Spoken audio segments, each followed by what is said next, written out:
There are a lot of comparisons, of course, that people are drawing to their stories. You've said it's not Telangana King, so it's not Raja Revanth per se, but it's Revanth Anna. That's the picture, at least, that the Congress wants to project of Revanth Reddy. Rajdeep, coming to the question of accommodating the likes of Uttam Kumar Reddy and Bharti Vikram Arka, how really was the Congress going to go about it to ensure that, the veterans don't feel slighted, which is extremely important, and the Congress has messed that up previously in many other states? Well, there has been much talk of how do you accommodate the seniors in the party. The former Telangana Congress President Uttam Reddy and Bhatti Vikramarka, a Dalit face, CLP leader. How do you accommodate both Mr. Vikramarka and Uttam Reddy? But I think what the Congress has decided is to try and perhaps have a deputy chief minister. Possibly Vikramarka will be deputy chief minister as a Dalit face.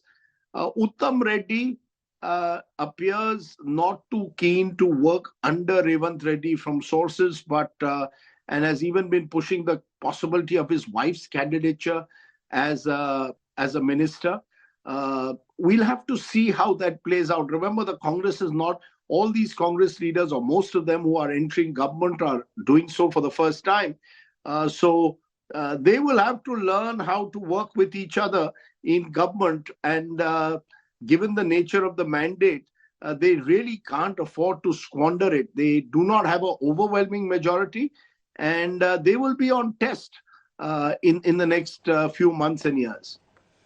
It'll be interesting to see how this plays out. But the Congress, as Rajdeep pointed out, will not want to mess this up, especially with just months to go for 2024. That's something that Revanth Reddy also will be eyeing. But just to take a look, essentially, of what really works in favor of Revanth and what really doesn't. We've done a detailed SWOT analysis of Revanth Reddy as Chief Minister of Telangana. What does he bring to the table? Strengths, of course, as we've been pointing out for the last 20 minutes here on India Today, that he's extremely popular among the masses. And he's seen now as a direct competitor to KCR. He's a strongman also because he has a support of MLAs. Reportedly, a majority of them have voted in favour of Revanth Reddy being named as the Chief Minister. But there are a handful of weaknesses that the Congress will be wary of. First is the cash for vote taint that continues to, in fact, bring him down. He's also seen as an outsider because he hasn't been really for a very long time with the Congress, only joining in 2017. There's also the fact that he originally, before this, was with the BRS, then the TRS, of course. So about his ties with KCR, it's been something that's been part of the political discourse in Telangana. And another point that I mentioned about not having any experience as a minister, seen as a relative newbie in that sense, and this was brought up by Uttam Kumar Reddy, by Bharti Vikram Arka. So no previous experience also as a minister could be something of a setback for Revanth Reddy.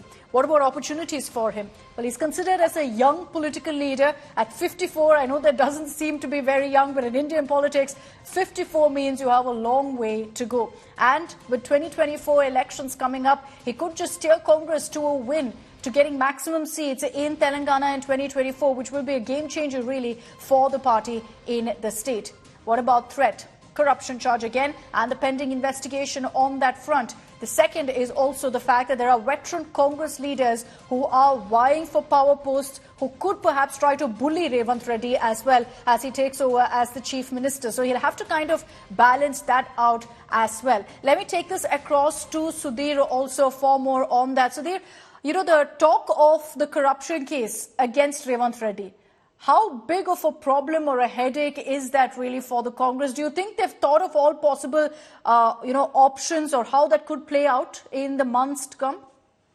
Well, an explanation was sought from Revanth on how he plans to kind of counter it in case some kind of a probe is ordered by the Supreme Court into it, because the case is also now before the Supreme Court. It was handled by the Anti-Corruption Bureau here in Telangana. Revanth's counter-argument always has been that it is KCR and KT Ramarao who have to answer, because they are the ones who actually poached on a number of Congress and Telugu Desam MLAs during their 9.5 years long tenure, and they are the ones who will have to answer questions, not just him in this particular case.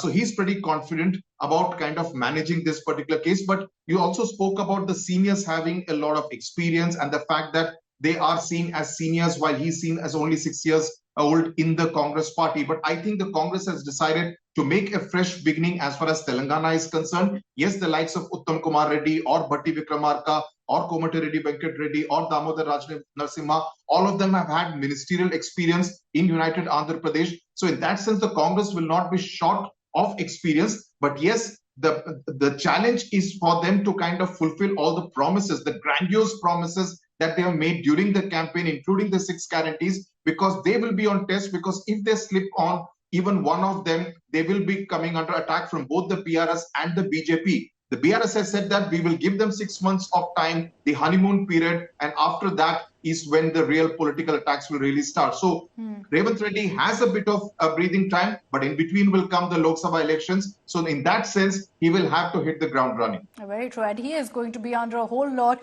of scrutiny politically and otherwise as well. 2024, just a few months away, the elections. Rajdeep, how do you really see the Revanth Reddy factor playing out for the Congress? Can a regional face steer the Congress towards victory in Telangana in a national election? Well, I think, yes, the first challenge for this government will be, can you build between December and May enough of political equity to ensure that the Congress has a strong performance in Telangana, where last time round they were behind even the BJP in the state in the Lok Sabha. They won just 3 seats, the BJP won 4. So for the Congress, the next few months is an opportunity to consolidate and try and build into 2024. Because remember, the BJP will come there playing the Modi card. The BRS is wounded, but K. Chandrasekhar Rao is another leader you cannot write off.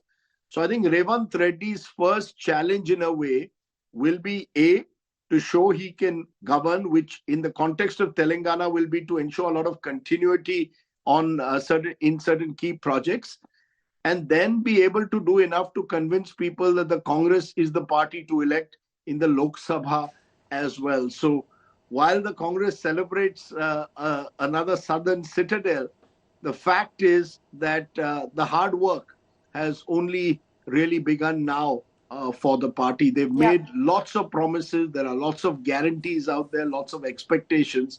Now they'll be tested to see whether they can fulfill them. You know, as far as the guarantees are concerned, the Congress has said that in the very first cabinet meet, they'll ensure that that's made a reality. But let's see how it plays out. There's no doubt that Revanth Reddy and his term as Chief Minister is one that's going to be very, very closely watched and will have huge repercussions for the state of Telangana and for the Congress party in the 2024 election.